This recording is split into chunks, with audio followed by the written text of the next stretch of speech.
Genghis Khan का जन्म 1162 के आसपास आधुनिक मंगोलिया के उत्तरी भाग में ओनोन नदी के निकट हुआ था। चंगेज खान की दाईं हथेली पर पैदाइशी खूनी धब्बा था।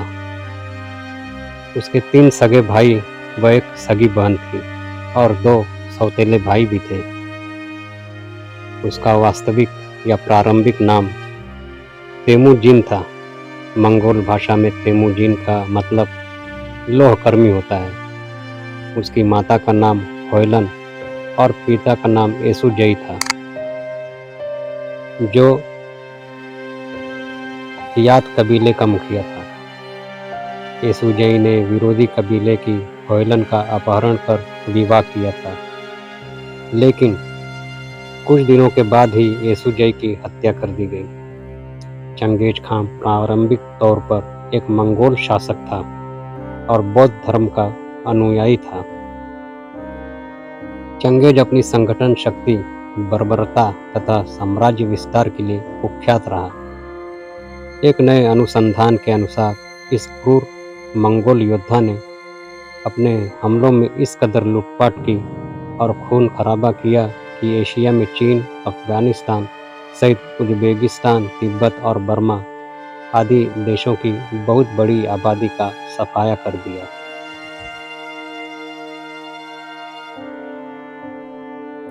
मुसलमानों के लिए तो चंगेज खान अल्लाह का कहर था। कहते हैं कि उसके हमलों में तकरीबन 4 करोड़ लोग मारे गए थे। चंगेज खान एक मंगोल शासक था जिसने मंगोल साम्राज्य के विस्तार में एक अहम भूमिका निभाई। वह अपनी संगठन शक्ति, बर्बरता तथा साम्राज्य विस्तार के लिए प्रसिद्ध हुआ। इससे पहले किसी भी यायावर जाति के व्यक्ति ने इतनी विजय यात्रा नहीं की थी। उसके बाद तेमुजिन की मां ने बालक तेमुजिन तथा उसके सौतेले भाइयों बहनों का लालन पालन बहुत कठिनाइयों से किया। 12 वर्ष की आयु में तेमुजिन की शादी बोरते के साथ कर दी गई। इसके बाद उसकी पत्नी बोरते का भी विवाह के बाद ही अपहरण कर लिया था। अपनी पत्नी को छुड़ाने के लिए उसे लड़ाइयां लड़नी पड़ी थी। इन विकट परिस्थितियों में भी वो दोस्त बनाने में सक्षम रहा। नवयुवक बोघुरचू उसका प्रथम मित्र था और वो आजीवन उसका विश्वस्त मित्र बना रहा। उसका सगा भाई जमुका भी उसका एक विश्वसनीय साथी था। तेमुजिन ने अपने पिता के वृद्ध सगे भाई तुगरिल उर्फ ओंग खान के साथ पुराने रिश्तों की पुनर्स्थापना की। जमुका हालांकि प्रारंभिक में उसका मित्र था, बाद में वो शत्रु बन गया।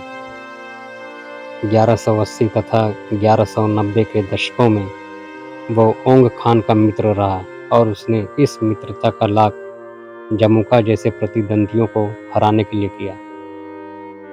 जमुका को हराने के बाद उसमें बहुत आत्मविश्वास आ गया था और वो अन्य कबीलों के खिलाफ युद्ध के लिए निकल पड़ा। इनमें उसके पिता के हत्यारे शक्तिशाली तातार कैराइट और खुद ओंग खान शामिल थे। ओंग खान के विरुद्ध उसने 1203 में युद्ध छेड़ा। 1206 ईस्वी में तेमुजिन, जमुका और नेमन लोगों को निर्णायक रूप से परास्त करने के बाद स्टेपी क्षेत्र का सबसे प्रभावशाली व्यक्ति बन गया। उसके इस प्रभुत्व को देखते हुए मंगोल कबीलों के सरदारों की एक सभा में मान्यता मिली और उसे चंगेज खान यानी समुद्री खान या सार्वभौम शासक की उपाधि देने के साथ महानायक घोषित किया गया। कुटिलता से मान्यता मिलने तक वो मंगोलिया की एक सुसंगठित सेना तैयार कर चुका था। उसकी पहली इच्छा चीन पर विजय प्राप्त करने की थी। चीन उस समय 3 भागों में विभक्त था।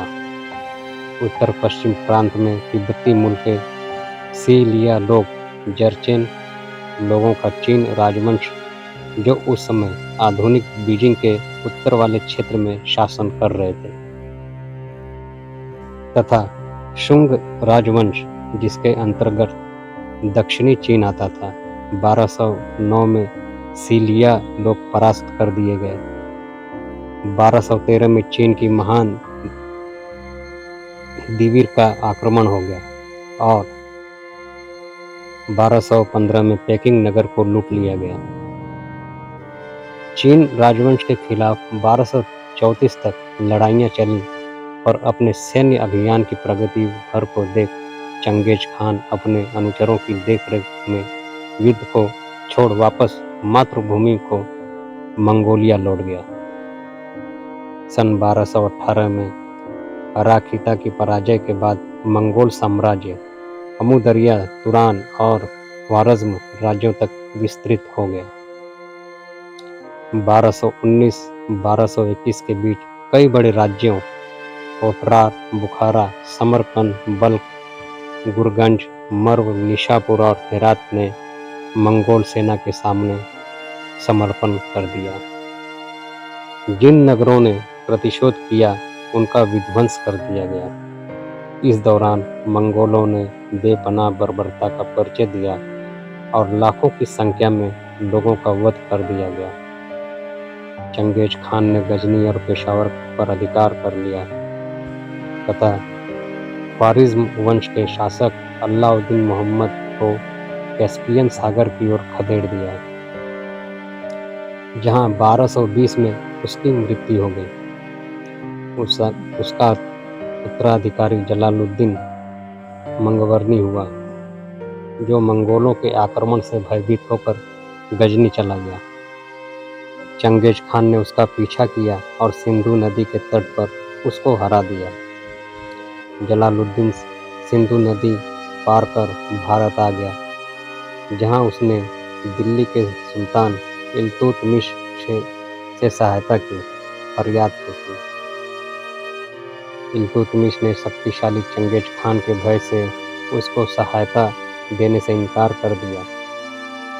इस समय चंगेज खान ने सिंधु नदी को पार कर उत्तरी भारत और असम के रास्ते मंगोलिया वापस लौटने की सोची, पर असहाय गर्मी, प्राकृतिक आवास की कठिनाइयों तथा उसके शमन निपुणों द्वारा मिले अशुभ संकेतों के कारण वो जलालुद्दीन मंगवर्नी के विरुद्ध एक सैनिक टुकड़ी छोड़कर वापस आ गया।